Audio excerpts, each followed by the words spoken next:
Hi, and welcome back to Sermons by Dale Dudgeon. I hope you're having a good day. Before we begin today's devotional thought, I'd like to make an announcement.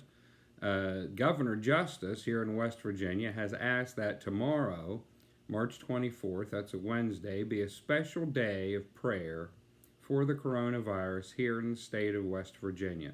And God willing, tomorrow we'll have a special prayer regarding the governor's request. For today's devotional thought, I'd like to continue on with the theme that we began yesterday. Yesterday we talked about the Lord as the Good Shepherd. Today I'd like to talk about the Shepherd Psalm. There's a very famous and well-loved psalm, the 23rd Psalm, that goes like this. The Lord is my shepherd, I shall not want. He maketh me to lie down in green pastures. He leadeth me beside the still waters. He restoreth my soul. He leadeth me in paths of righteousness for his name's sake. And yea, though I walk through the valley of the shadow of death, I will fear no evil, for thou art with me. Thy rod and thy staff, they comfort me. Thou preparest a table before me in the presence of mine enemies. Thou anointest my head with oil, my cup runneth over. Surely goodness and mercy shall follow me all the days of my life, and I will dwell in the house of the Lord forever. We call that psalm the Shepherd Psalm, and as we look at it, I want to make two observations about a word that appears twice at the beginning of that psalm. And that word is the word lead. He leads us to the still waters. He leads us in paths of righteousness for his name's sake.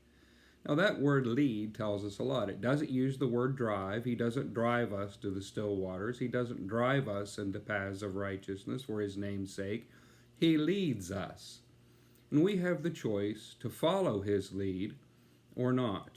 We have free will. That's just as much a part of reality as our own consciousness. We have the freedom to make a choice. Remember the famous words of Joshua.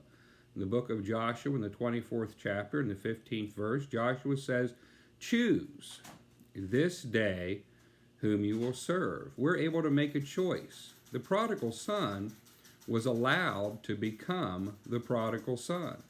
He was allowed to make a choice. When we think about free will, it's part and parcel of our existence. God doesn't force us into following him. He allows us to choose to follow the lead of our Good Shepherd or not to choose to follow the lead of our Good Shepherd. The decision is ours. The second observation about that word lead is that Jesus leads us, and he doesn't ask us to go anywhere or to do anything that he hasn't already done himself. In the Bible, in the book of Hebrews, in the 4th chapter, in the 15th verse, it reminds us that he was tempted in all ways like as we are, and yet without sin. Jesus doesn't ask us to do anything that he wasn't willing to do himself. So as Jesus leads us, he is our example. He's already been there. The things he asks of us are things that he's already done himself.